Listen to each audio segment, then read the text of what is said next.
shotgun fires twice with each attack. That essentially doubles her damage. Keep in mind that this does also impact her clay pigeon's but it doesn't do anything to her super, just her attack. Nita's mutation is summoning another Bruce with each super, and yes, her Hyperberry star power works with this as well. Keep in mind that she is limited to 2 bears though. She can't spawn unlimited Bruces. FO or Colt's mutation. His basic attacks now destroy the terrain and have a longer range. His attacks actually don't pierce through enemies, but interestingly enough, they do have a longer range than his super. For Brock's mutation, he fires to rockets side by side with every single attack, and both of them leave flame on the ground as well. While previous mutation gives him 3 perks, he gains an additional 10% health. His super has a faster travel time, making it a lot easier for him to reach enemies before they run away. His super charges faster than normal.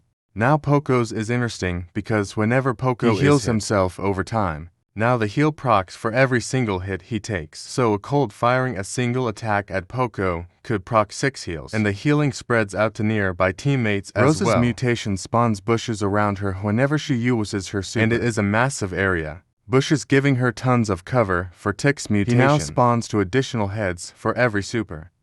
You know, just in case one Tick head wasn't annoying enough. Here's a quick sneak peek of how it works hypercharge. As you can see, it's completely busted and absolutely terrifying because mutation makes his projectiles bounce more times. And they don't just bounce more. The additional range they get from every bounce is also increased a lot so that his shots can bounce all over the place. This affects both his attack and his super, and makes it nearly impossible to dodge his shots. Penny's mutation deploys an additional cannon with her super. It's simple, but 2 cannons are better than 1. Keep in mind that 1 always spawns and 1 higher. Always spawns lower no matter how you throw it down. Carl's mutation makes his basic attack significantly faster, making it easier to hit enemies, more difficult to dodge. But his movement speed is also increased during his super, like insanely fast.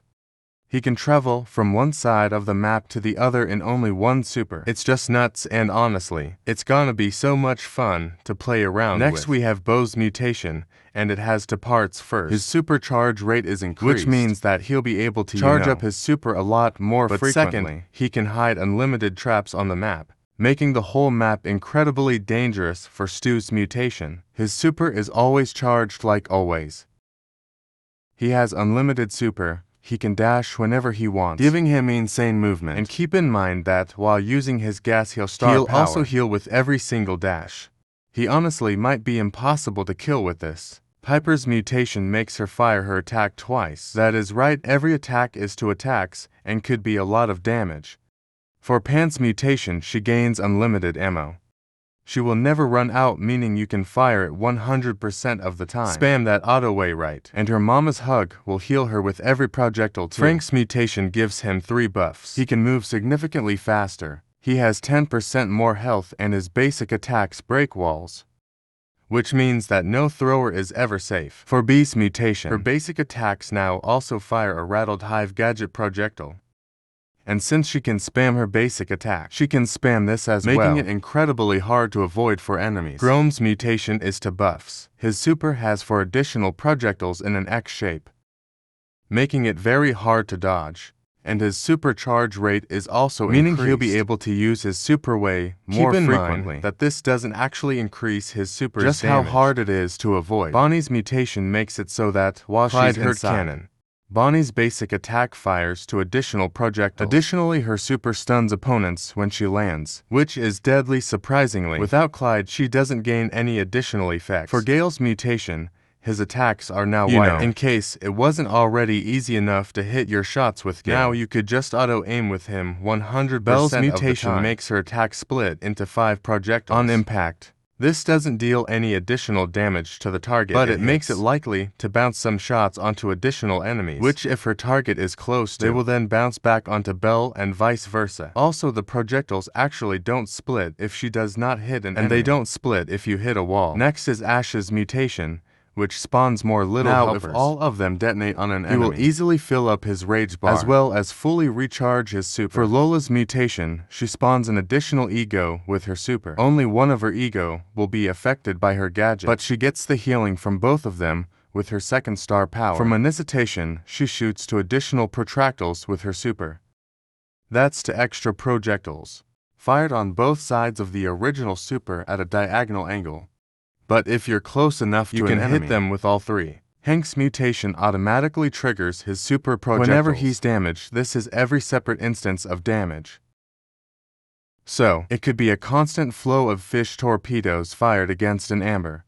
Yeah, this is crazy. Next is Angelos, and this adds to additional projectiles to his basic attacks. These extra projectiles are also spread out like a fan shape, and they do deal poison damage from his super. And you can hit enemies with all three shots right next to them. Max's mutation is unlimited ammo. This one is very self-explanatory, but I do need to remind you not to use her second star power since it's completely useless. She already has unlimited ammo. She doesn't need to reload it any faster. Mutation makes it throw an additional projectile with every attack. The second projectile follows right behind and lands in about the same shot. And Sprout's first star power actually only affects the first projectile. The second. Next is Squeak's mutation, and it makes his big blob now spawn sticky bombs, and he has an increased supercharge rate. These sticky bombs are just as big as it been attacked, but they only deal as much damage as his super normally would. Only 4 of them have to hit. In order for Squeak to fully recharge his super and toss another, Squeak's mutation is very similar to Rico's. It's extra bounces and extra range.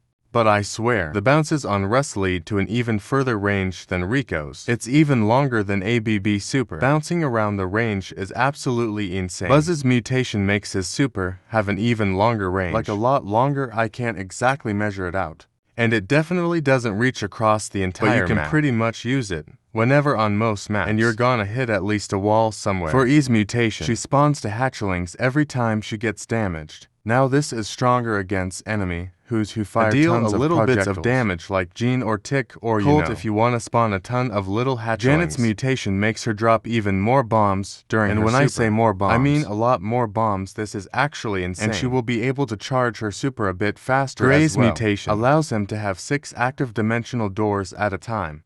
That's 2 doors per super for a total of 3 active supers.